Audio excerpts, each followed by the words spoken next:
rồi, đó là bức tâm thư của cô giáo Âu Hà My chia sẻ về người chồng rất tệ bạc của mình. Và đi kèm với đó thì Âu Hà My cũng public 2 đoạn video clip có nói về chồng của cô là Nguyễn Trọng Hưng. Chúng ta cùng xem những video clip này.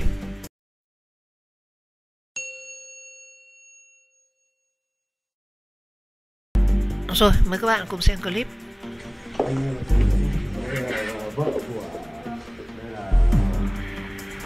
Vợ của Hưng.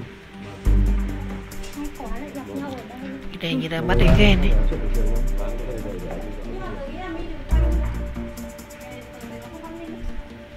Nếu mà văn minh thì chắc là Trang không hành động như này đâu Trang ạ. Đang đánh ghen đấy.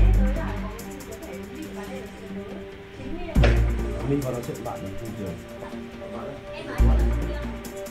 Wow, ôi che mặt cơ.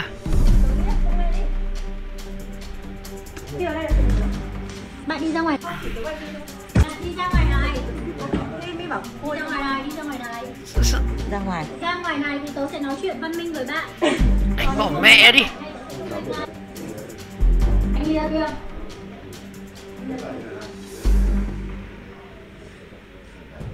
Ôi.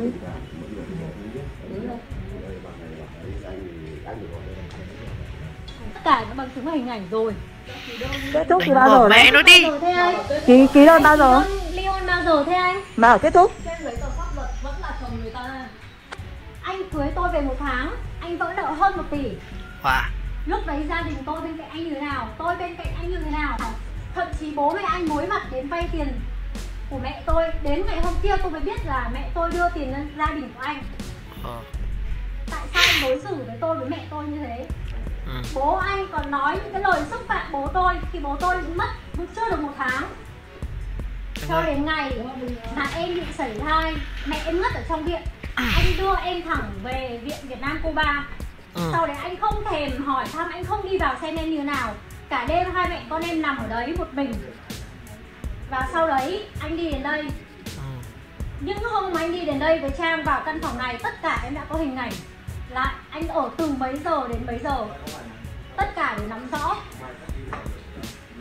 anh đối xử với em như thế nào. Mẹ em đối xử quá tốt với anh Hưng ạ. Tôi được nhận là mẹ thứ hai đấy. Anh còn nhận mẹ em là mẹ thứ hai mà trong lúc mẹ con em như thế. Anh đi với người khác. Công ty của anh có bao nhiêu người? Công ty của anh giải tán chưa? Có bao nhiêu nhân viên? Xin thưa với em là công ty của Hưng vỡ nợ từ lâu rồi. Chả có nhân viên nào đâu. Tất cả chỉ là phông bạc như thế thôi em ạ. Em mơ tưởng là Hưng là nhà giàu hay như nào á. Chị nói thật với em, trong tất cả những khoảng thời gian Hưng ở nhà chị, mẹ con chị là người chu cấp cho Hưng. Tức là cái chuyện mà khi mà chị sảy thai, chị nằm trong viện và mẹ chị nằm ngất luôn tại bệnh viện phụ sản, thế nó đưa mẹ con chị vào và nó bỏ mặc mẹ con chị từ hôm đấy đến bây giờ. Và anh nói là kết thúc cái gì? Anh kết thúc cái gì hả anh? Chúng ta chưa hề ký vào cái đơn ly hôn. Anh và em cho đến thời điểm em quay cái clip này, anh vẫn đang là chồng hợp pháp của em. Anh xem tất cả cái khoảng thời gian em và anh yêu nhau và lấy nhau, em và gia đình của em, mẹ em đối xử với anh tốt đến như thế nào. Em nhịn nhục khi mà bố anh xúc phạm đến mẹ của em và xúc phạm đến bố của em. Lúc đấy bố em đã mất rồi, em vẫn nhịn nhục. Gia đình của anh làm quá nhiều điều mà làm tổn thương đến em vẫn nhịn nhục. Để đến bây giờ em nhận được cái câu trả lời như này, bảo diễn. Anh thử xem là anh đối xử với người vợ của anh như thế có tốt không? Em thông báo với anh luôn, tất cả toàn bộ giấy tờ mà từ tháng 1 anh chiếm đoạt tài sản của người ta như thế nào, luật sư và tất cả bên đấy đã gửi về hết cho nhà em nhá. Em nói với Hưng như thế để anh biết là cái cách sống của anh như thế nào. 27 Tết người ta còn ập vào đến nhà em để đòi nợ, để đưa giấy kiện anh. Nếu không có em và mẹ của anh thì bây giờ anh đang ở trong tù đấy Hưng ạ. Bây giờ anh đối xử với em như thế này. Còn em không cần anh phải nói được cái gì nữa, bởi vì em đã nói rồi. Tất cả những hình ảnh và bằng chứng em đã cầm, em đã có tất cả ở đây rồi. Em nghĩ là anh cũng không có gì nói, mà hôm nay đến giờ phút này anh vẫn còn nói là em và anh đã kết thúc rồi. Thì em không hiểu anh là cái loại người gì. Em thấy lên Facebook anh nói ghê lắm. Anh gặp người này người kia, anh chụp được vài người để không bạc. Anh còn một đứa bạn đâu có ai thành chơi với anh đâu. Đến nhân viên của anh còn đối xử với nó tệ bạc đến mức mà nó phải chửi anh, nó bỏ anh đi. Tất cả tin nhắn em vẫn giữ hết. Công ty nó chạy ở đây.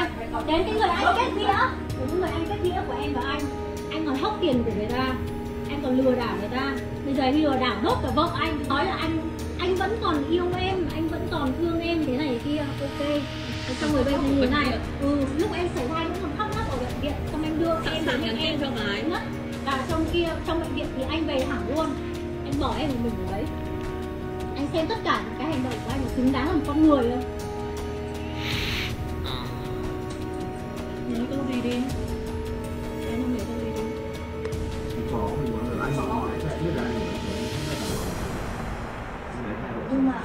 Đánh vào mẹ nó đi. Em đừng nói em không có gì Trang ạ. Em biết là chị là vợ anh không, biết là anh không có vợ rồi. Là chị anh không chưa hề ly hôn. Cho nên em đừng nói là không có liên quan. Để kia để nhà chị giải quyết được nhà chị. Thì bọn chị để bỏ qua cho em. Có cả đàn này. Xử ra bài này. Chứ còn đừng bảo không có gì liên quan cả. Một trai một gái trong một phòng đi chơi 4-5 tiếng đồng hồ. Đi từng chỗ nào mà phải 10 giờ mới về. Và hôm qua đi ăn hai đứa cũng có ảnh ở ngoài đường dắt tay nhau. Toàn 5 tiếng như thế anh ạ. Đi lên xe nhá. Thế cho nên đừng nói em không liên quan. Bọn chị cũng hiểu. Thế cho nên tốt nhất là làm ra này. Ai tin mà truyền thông nữa hả con? Đấy quá khốn nạn đấy, đến trước nhà mặt nhà chị em bảo là đừng nghĩ oan cho em con gái là phải tội.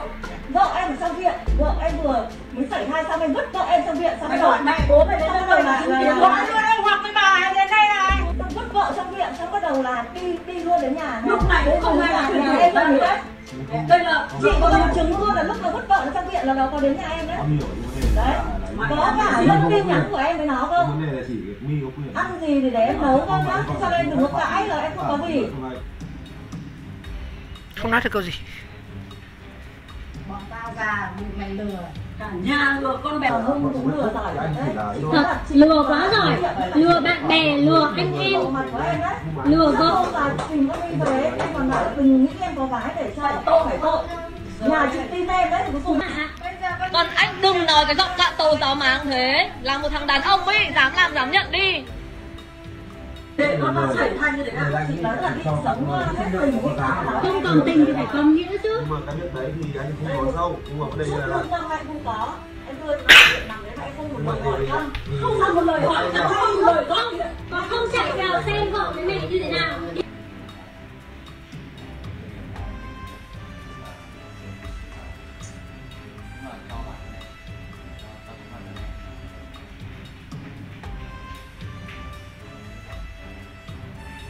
Còn tôi bây giờ tôi không muốn nghe bất cứ một câu gì từ anh, kể cả Trang không cần nói gì với chị. Thì chị đã nói là chị biết hết rồi. Bây giờ tôi chỉ cần đây, anh ký luôn vào cái đơn này cho tôi đang chấm dứt ngay tại đây.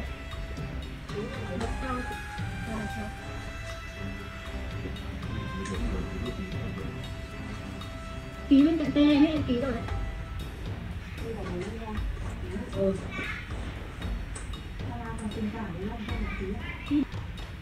Ký đi. Chú đi mà đến nó thoải mái.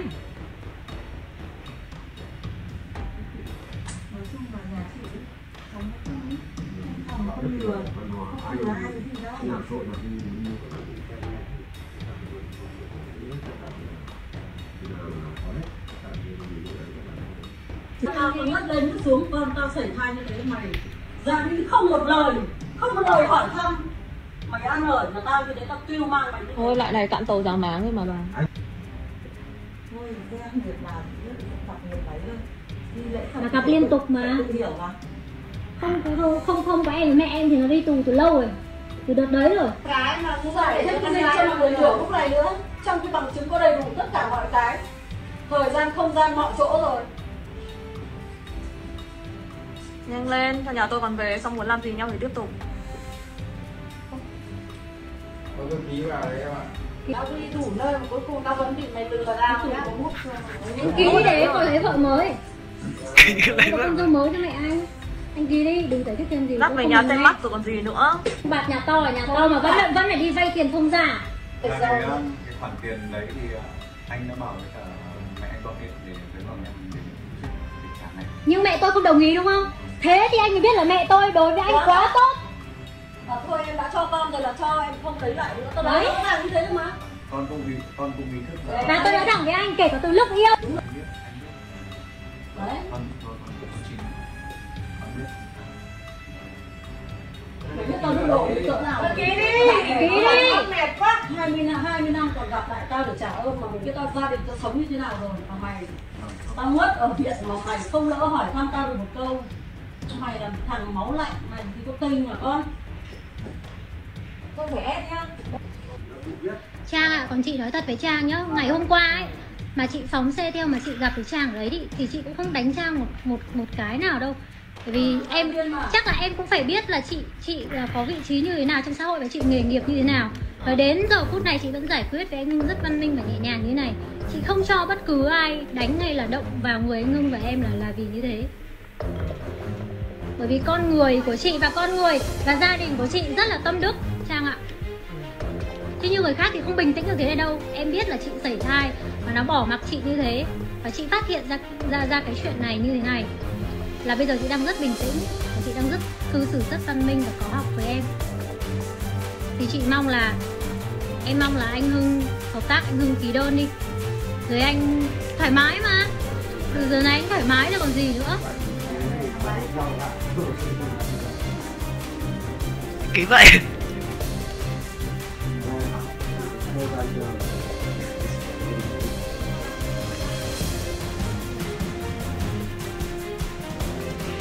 Trời ơi, đọc mãi vậy.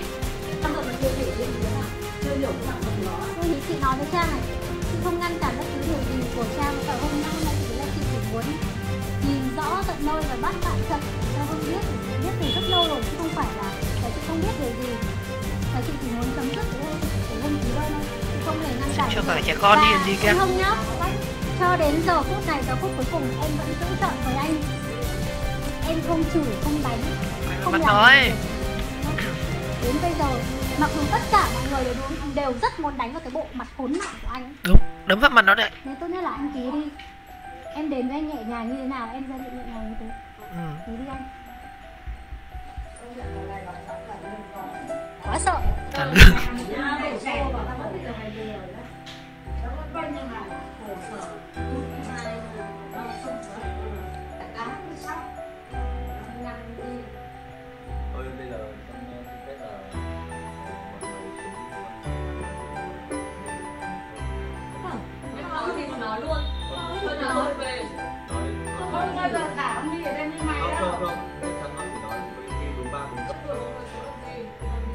Nói gì thì nói luôn trước mặt mọi người đi.